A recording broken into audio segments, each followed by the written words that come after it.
Hey guys, Marion Brown. I'm one of the pastors of Chapel Roswell, and I am here with Mike Thomas. And because we are 6 feet apart, I'm going to go ahead and take off my mask, but I do want you to know that part of our policy here at Chapel is we wear masks, we wear gloves, and we maintain social distancing. But again, because we're 6 feet apart, I'm going to go ahead and take my mask off so that I can visit with Mike. Thank you so much for being here with us today. Thank you. I'm so glad to be here. It's great. And one of the reasons we're here with Mike is because we are talking about small businesses today in our community. And we know that you're a part of the small business community here in Roswell. But before we jump into that, tell us, who have you been sheltering with? My family. First and foremost, my wife, Christy, son, James, daughter, Sarah. Our in-laws are part of that too. They're not, we've all, from the start of this, they've been close with us, and we needed to make sure they weren't alone during this time. So we committed to that at the beginning. So we've got Grammy, Poppy, and the 4 of us. And are you finding that you're cooking a lot of fun foods? Or? Oh, I love it. Yeah, I've been cooking so much. But I've always loved to cook. It's been one of my favorite things. So it's a chance to kind of go back to that. As I moved up in my career, I haven't had a chance to cook as much. So now really enjoying that. Nice. What's your favorite dish you're cooking right now? I love to grill. Nice. Love to grill, smoke. But we just did some grilled tri-tips that I used to do years ago, and I haven't done it for a while, and we just did it, and it was delicious. It brought back old times. It's so good. And is there a food that you can't wait to have and dine in restaurant? Like when everything lifts and you can go anywhere you want to go and have a seat at a table, where are you going to go? It would probably be a local brewery that has food that can provide the whole atmosphere I want in one, which is some music, some good local beer, some great food. Probably a place like From the Earth Brewing. Tim up there is great. I love him to death. That'll probably be my first spot. And another place I'm thinking about you're going to run to, I know, is going to be Chapel Roswell. As soon as we open the doors and we all worship together. Of course. How long have you been a part of the Chapel Roswell community?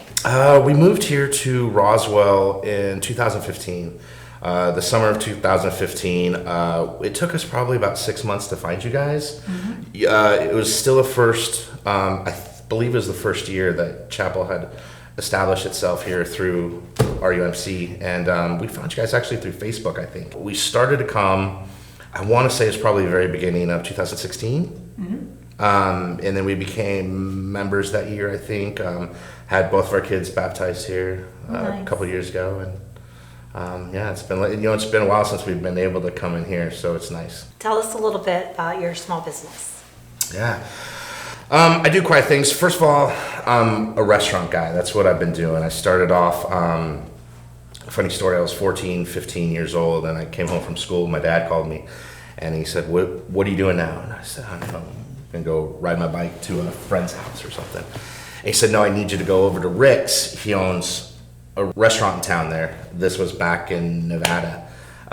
He lived across the street, and his busboy quit on him. He didn't have anyone, so he called my dad and said, hey, can Mike come and work? And so my dad called and said, hey, he needs you there, go down. I hopped on my bike and I go.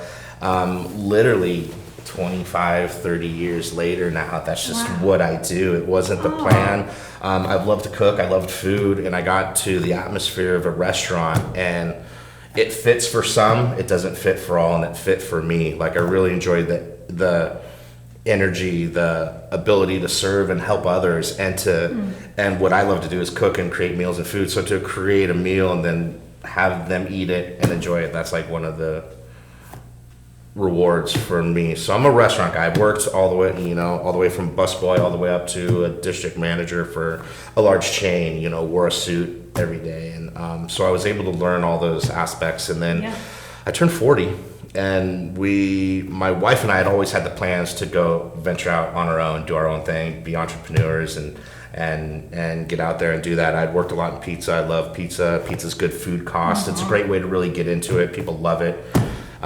They eat it all the time. So we opened up Wild Slice Pizzeria here in Roswell, December 2017. Okay. And although I've had great success in restaurants before when we did it on our own and we had to wear all the hats and do all that stuff, and it was a task, it was a chore, it was a lot of work. It was, and we had some successes and we grew and we were very proud of what we did, but it was overwhelming. It was a lot more than what we expected. But we, we reached out to God and church and friends and everyone we could, just help for guidance and support, and we started to grow, and we were growing great. Our brand was growing, our sales were growing, we were doing really good. The location that we were in at the time, we started to realize we were hitting a ceiling. We weren't really going to get much more than what we thought. So we started to look at the idea, okay, we've got this brand, it's doing well, it's going to do well. Is it right for right here, or can we kind of take it to the next step, going to another spot?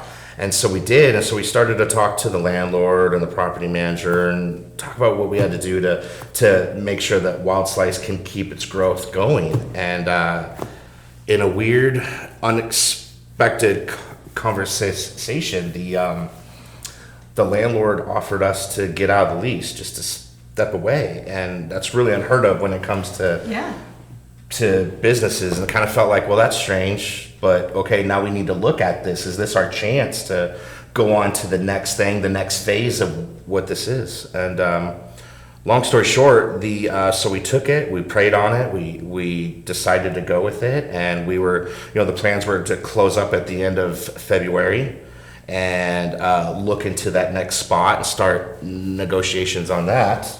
And then, so once we decided to go out there and do that, 48 hours after we gave back our keys to the landlord and we did the final walkthrough, schools closed down for the pandemic. And then once they closed schools, my wife, who's a kindergarten teacher at a Title I school here in town, when she went in, she was concerned because 300-400 of her kids rely on the school meal or the school for the meals. And so she went to school that day and concerned about how these kids were going to get fed. So me with my restaurant mind and her with her school mind, we kind of talked about what would we do, and the great chance for people to support the restaurants is to buy gift cards.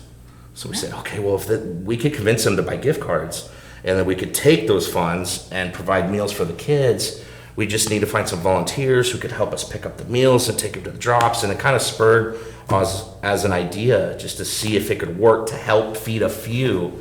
And in the long run, in about 2 days after that, March, I think 13th, we created the school meal program. We grew to 17 total restaurants and caterers.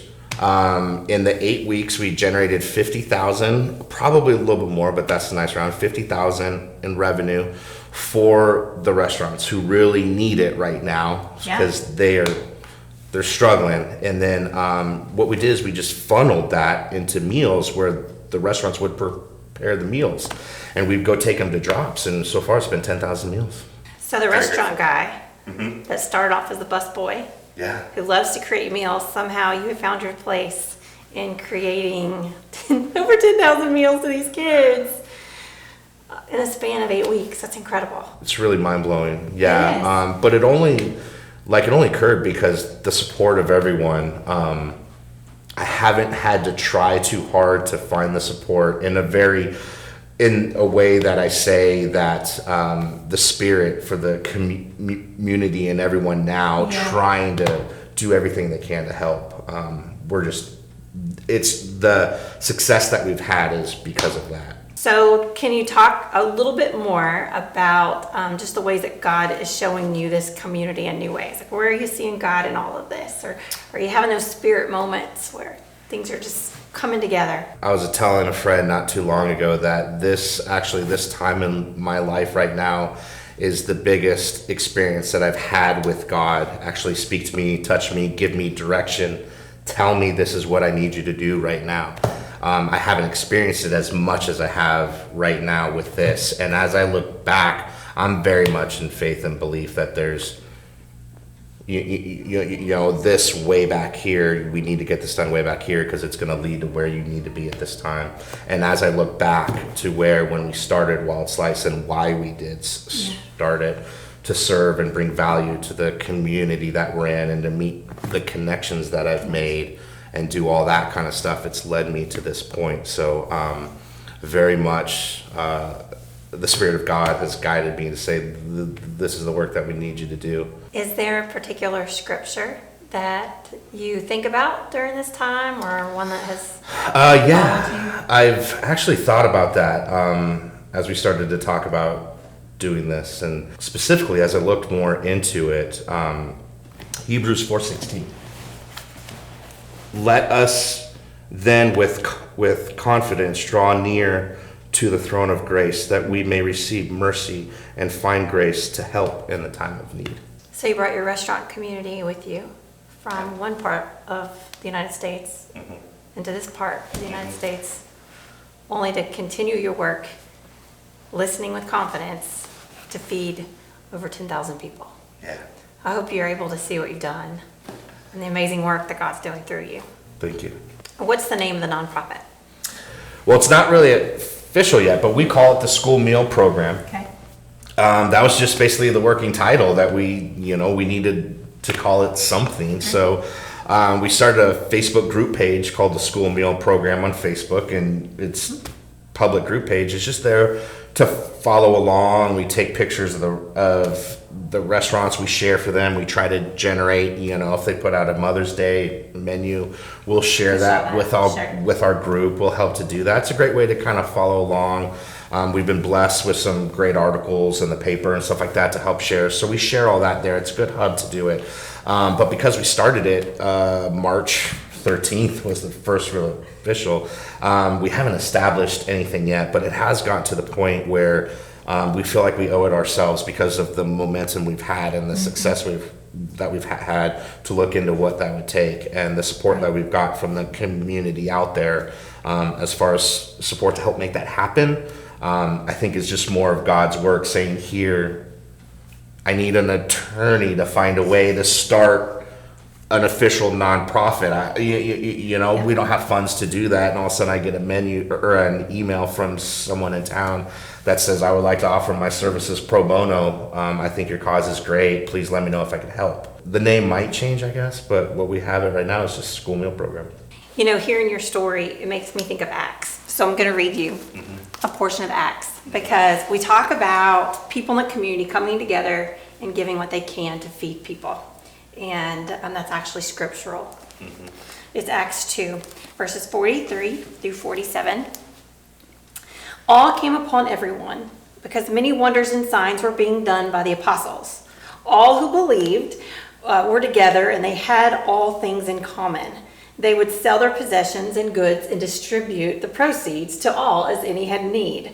And day by day, as they spent much time together in the temple, they broke bread at home and ate the food with glad and generous hearts, praising God and having the goodwill of all the people. And day by day, the Lord added to their number those who were being saved.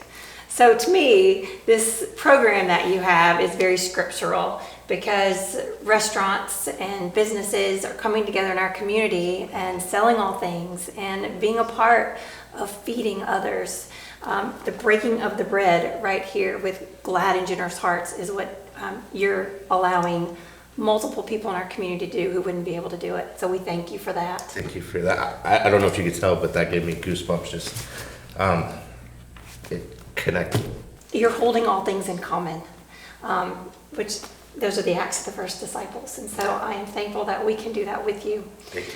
I want to make sure you know about our church summer program as well. We normally are a part of Must Summer Lunch Program.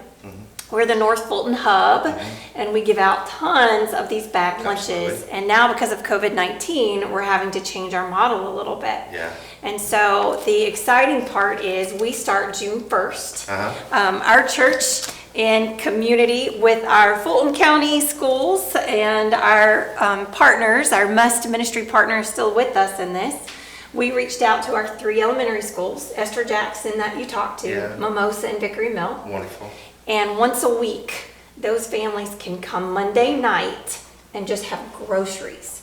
And so this is another way that Chapel Roswell, you can respond to this need. Chapel Roswell, you can help us donate food to these families. And so the ministry and the nonprofit that you are starting and that you've been a part of will continue to grow and be supplemented by other programs, such as the one that we can do. So It's amazing.